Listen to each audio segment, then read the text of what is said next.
ৰবিবাৰৰ ৰাতিপুৱা শুই উঠিয়ে দৌৰা দৌৰিকৈ এয়া ঘৰলৈকে আহিব ওলাইছোঁ। চাওকচোন 5টা বজাতে আহিব লাগিছিলে, কিন্তু 7টা বাজি গ'ল। আৰু এইফালে চাওকচোন বাছত মানুহ, ইলেকশ্যন আহি আছে ন, তো সেইকাৰণে বাছবোৰ নাই। এখন পালোঁ, তাকো গুৱাহাটীৰ পৰা নলবাৰীলৈকে থিয় হৈ আহিছোঁ। আৰু আহিয়ে আছিলে মোৰ কেকৰ ক্লাছ। মই অহাৰ আগতে মানে ইহঁত দুজনী আহি একেবাৰে ৰেডি। মই আহি অকণমান ফ্ৰেছ হৈ ইহঁতক কেক শিকাবলৈকে ল'লোঁ।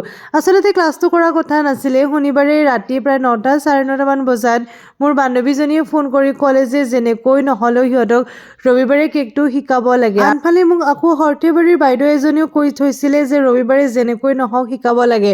তো তাই ফোন কৰাত মই ভাবিলোঁ যে দুয়োজনক ৰবিবাৰে যেনেকৈ নহ'লেও শিকাই দিওঁ। আৰু একো প্ৰস্তুতি নাই ক্লাছ কৰিম বুলি, মানে আগৰ পৰা অকণমান প্ৰস্তুতি চলোৱা যায় ন, যে ক্লাছ এটা কৰিলে কেনেকৈ কি শিকাম। তো কোনো ধৰণৰ প্ৰস্তুতি নোহোৱাকৈ ইহঁতক মই ক্লাছ কৰিবলৈকে মাতিলোঁ, যিহেতু ইহঁতৰো বাচ্চা আছে, মানে আহোঁ বুলি আহিব নোৱাৰে। আৰু সেয়েহে আহি একেবাৰে ক্লাছ কৰাত লাগি গৈছোঁ। প্ৰথমতে এয়া আমি স্পঞ্জকেইটা প্ৰথমতে বনাই লৈছোঁ ভালকৈ। এয়া অভেনত বনাবলৈকেও শিকাইছোঁ, লগতে গেছত কেনেকৈ কেকটো বনাব তো তাকো মই শিকাইছোঁ। আৰু এইফালে মই ক্ৰীমখিনি দেখাই আছিলোঁ যে ক্ৰীমটো কেনেকৈ বিট কৰিব লাগে, কেতিয়া পাৰফেক্টকৈ ক্ৰীমটো আমাৰ হৈ যায়। তো সকলোখিনি শিকাই মেলি আছিলোঁ। আৰু দেখা পাইছেনে ক্ৰীমটো মই উল্টাই দিছোঁ। যদি আপুনিও কেক বনায় তেনেহ'লে আপোনাৰ যদি ক্ৰীমটো তলফালে হালি নাহে, বা যদি যিটো বাচনত আপুনি ক্ৰীমটো ভালকৈ ফেটিব সেইটো বাচনটো যদি উল্টাই দিলে ক্ৰীমটো তললৈকে পৰি নাহে, তেন্তে জানিব যে আপোনাৰ ক্ৰীমটো ভালকৈ বিট হৈ গৈছে। ইয়াতে প্ৰথমতে মই এটা কেক বনাই মেলি দেখাই দিছোঁ কেনেকৈ কি প্ৰচেছত কেক বনোৱা হয়।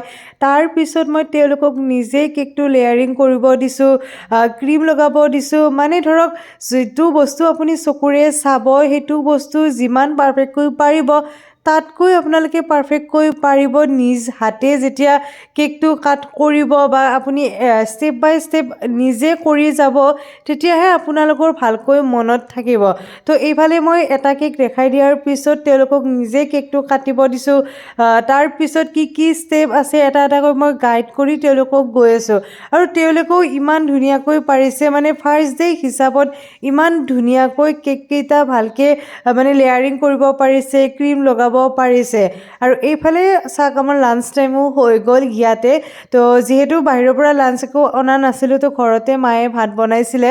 আৰু এইফালে চাওক এতিয়া মই ফাইনেল ডেক'ৰেশ্যন কৰিবলৈকে লৈছোঁ। আৰু ফাইনেল ডেক'ৰেশ্যনখিনি ময়ে তেওঁলোকক দেখাই দিছোঁ, কিয়নো তেওঁলোক আজি মানে প্ৰথম ন, তো অকণমান বেয়া হ'বও পাৰে। তো সেইকাৰণে মই তেওঁলোকক দেখাই দিছোঁ।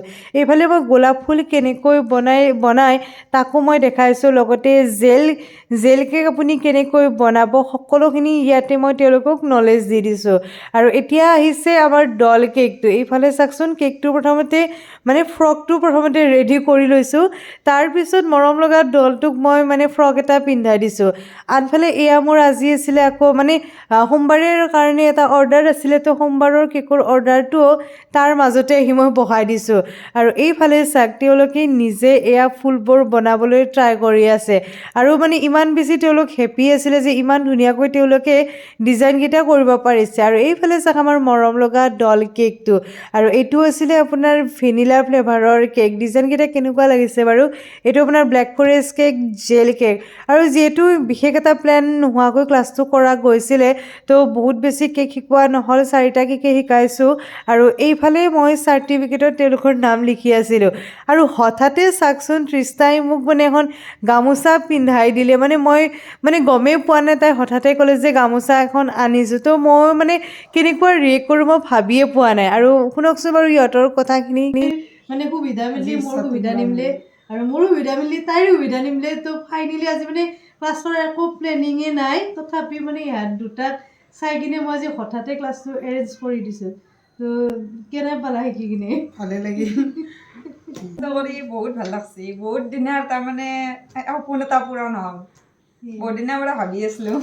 আৰু বহুত দিনৰ পৰা সৰ্থেবাৰীৰ আগতো ৰাউলী হয়, মই ৰাউলীৰ পৰা আহিছোঁ। ৰাউলীপাৰাতো ভাব ইমান দূৰৰ পৰা আহিছে যি মানে শিকবা কাৰণে, তো তাৰ কাৰণে বেছি মানে বহুত বেছি ধন্যবাদ। আৰু ইমান বেছি বহুত এখেতেতো আৰু বেছি, তাইতো কমচে কম 1 মাহ 2 মাহ মান হৈছে। এখেতেতো তাৰে আগৰ পৰা কণ্টেক্ট কৰি আছে, কিন্তু অহাৰ সুবিধা হোৱা নাছিল। আজি ফাইনেলি হ'ল ফাইনেলি শিকালো আৰু বহুত শিকি ভাল লাগিল এতিয়া বনাই কিনে ইয়াতে মোক দেখাব আৰু তেতিয়াহ'লে বাইদেউক বহুত বহুত ধন্যবাদ